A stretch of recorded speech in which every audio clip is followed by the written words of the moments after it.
Dans cette vidéo, je vais vous partager ma stratégie de trading la plus simple et très efficace, qui est composée de 3 concepts SMC ICT hyper puissants que vous allez découvrir dans cette vidéo. Alors, soyez confortablement, de préférence, prenez des notes, c'est bien parti.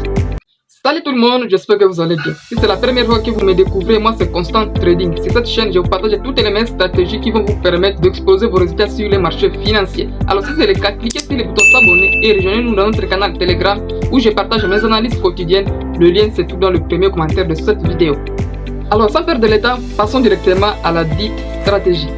Bien, cette stratégie est la combinaison de 3 concepts très puissants que nous allons premièrement décortiquer l'un après l'autre, pour enfin nous créer une stratégie infaillible de trading. Mais elle ne sera pas miracle entre guillemets, mais plutôt très puissante.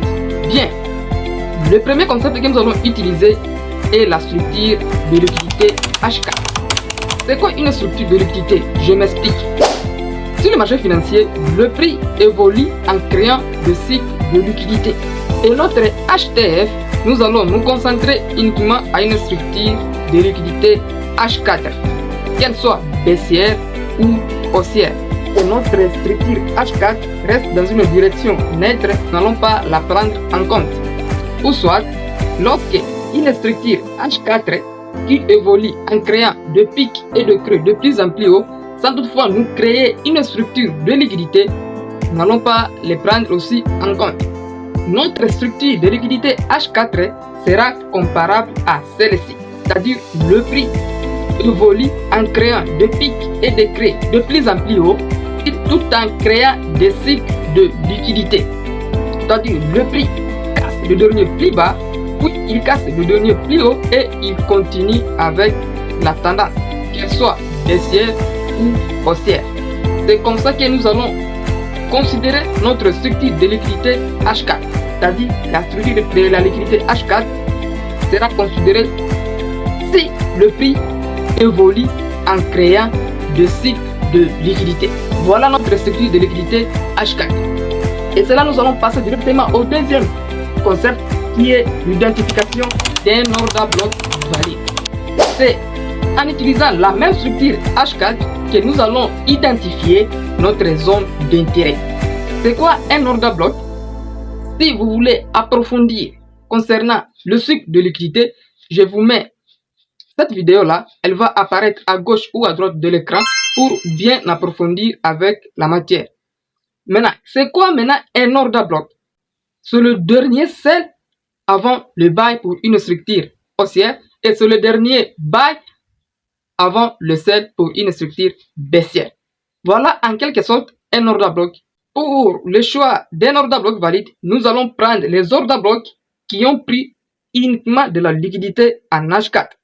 C'est-à-dire, lorsque le prix évolue en créant de pics et de creux de plus en plus haut, nous allons prendre uniquement les order blocs qui ont pris de la liquidité avant de continuer avec la tendance en question.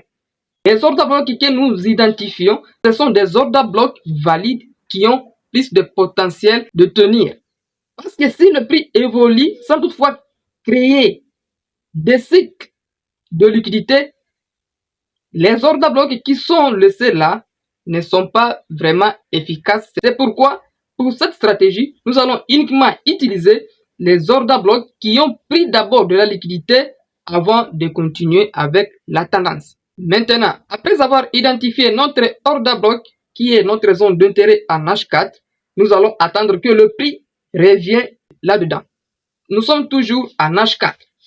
Et puis, nous allons quitter les H4, nous allons descendre en M15 ou M5. Pourquoi choisir les 2 unités d'état? Nous allons rester dans les 2 unités d'état pour rechercher notre pattern d'entrée. C'est là où intervient notre troisième concept qui est les breaker blocks.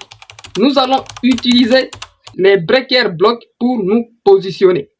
Alors, nous allons uniquement rester dans les 2 unités d'état qui est les M15 et les M5. Alors, nous allons regarder par rapport à notre opportunité là où ça nous propose une structure bien claire. Alors, nous allons descendre en M15 ou en M5 pour essayer de rechercher une pattern d'entrée lorsque le prix sera de retour dans nos zones d'intérêt que nous avons identifiées en H4. En revanche, nous allons attendre que le prix fasse le scénario pareil, c'est-à-dire le prix casse le dernier pli bas, puis il casse le dernier pli haut pour une opportunité d'achat, par exemple. C'est-à-dire, le prix va casser d'abord le dernier pli bas, c'est-à-dire il récupère de la liquidité, puis il casse le dernier pli haut pour nous former un cycle dans low time frame. Si vous voulez approfondir concernant le cycle de liquidité, je vous mets cette vidéo là où j'ai expliqué à profondeur c'est quoi le cycle de liquidité. Alors, après avoir identifié tout ça, nous allons attendre que le prix revienne là-dedans pour que nous puissions nous positionner. Bien, alors sans perdre le temps, allons-y voir quelques exemples sur le graphique réel. Alors, c'est bien parti. Voilà, nous voici dans TradingView devant la paire dollar américain contre le franc suisse. Je vais vous montrer maintenant l'exemple d'une structure de liquidité H4. Actuellement, nous sommes en H4 devant cette paire de devises. Nous commençons à partir d'ici. Vous voyez ce que le prix a fait à partir d'ici. Le prix a récupéré d'abord de la liquidité, puis il a cassé le dernier plus bas à ce niveau-là. Puis le prix, il est revenu intégrer cette zone qui a pris de la liquidité à ce niveau-là. Vous voyez là? Donc, c'est une zone valide. Ainsi de suite. Le prix continue en cassant le dernier plus bas. Donc, comme faire la théorie des dos. Il casse le dernier plus bas, puis il revient prendre des liquidités pour venir réagir dans des zones qui ont pris de la liquidité au départ. Donc, ce sont des zones qui ont plus de potentiel à tenir, comme je vous l'avais dit dans le schéma théorique. Ainsi de suite. Le prix récupère de la liquidité, il y repart, puis il revient dans des zones valides, c'est-à-dire des zones qui ont pris d'abord de la liquidité avant de repartir. Alors, nous allons essayer de descendre en M15 ou en M5 pour voir le breaker block pour nous positionner de la même façon que nous avons vu sur le plan théorique. D'ailleurs, j'aime trader ces paires parce qu'elles respectent parfaitement la structure de liquidité. Actuellement, nous sommes à ce niveau-là. Nous sommes à ce niveau-là. Et j'attends que le prix me fasse un scénario dans cette zone-là. Vous voyez là, le prix a récupéré cette liquidité, c'est-à-dire la prise de ces lots. Puis, il a cassé le dernier plus haut à ce niveau-là. Cette zone est valide pour moi. J'attends que le prix me fasse quelque chose là pour que je puisse me positionner. Peut-être que ça ne sera pas pour cette semaine, même pour la semaine prochaine. Donc, c'est comme ça que vous devez vérifier et contrôler la structure de liquidité.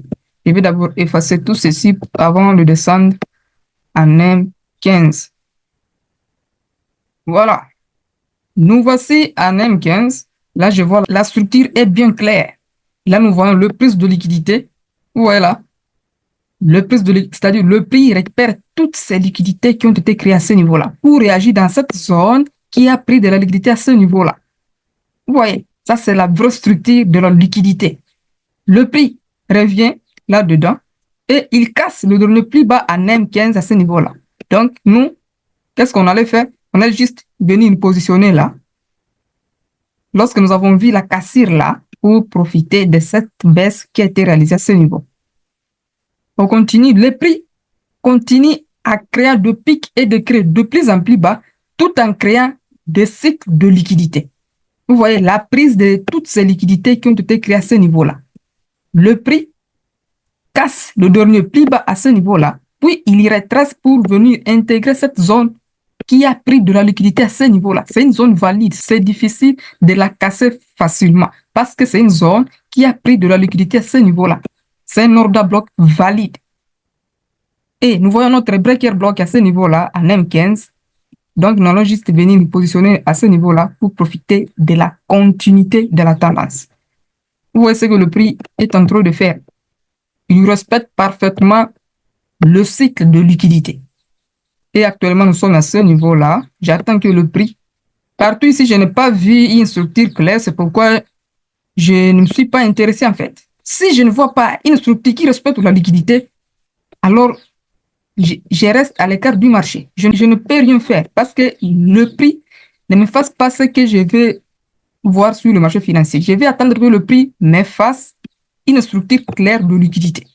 C'est pourquoi actuellement, j'attends ce scénario. J'attends que le prix me fasse quelque chose à ce niveau-là parce que nous voyons la prise de liquidité à ce niveau-là. Et le prix me fait un choc, c'est-à-dire le changement off character à ce niveau-là. Donc, cette zone ici est protégée par cette prise de liquidité qui a été réalisée à ce niveau-là. C'est pourquoi cette zone ici est importante pour moi. Qu'est-ce que j'attends? J'attends juste un breaker bloc pour venir me positionner là. Si du moins le scénario sera respecté. Voilà en quelque sorte comment fonctionne cette stratégie qui est plutôt simple et facile à la mettre en place. Voilà tout pour cette petite vidéo. N'hésitez pas à la partager autour de vous et liker. Et on se dit ciao. On se retrouve à très bientôt pour d'autres tutoriels.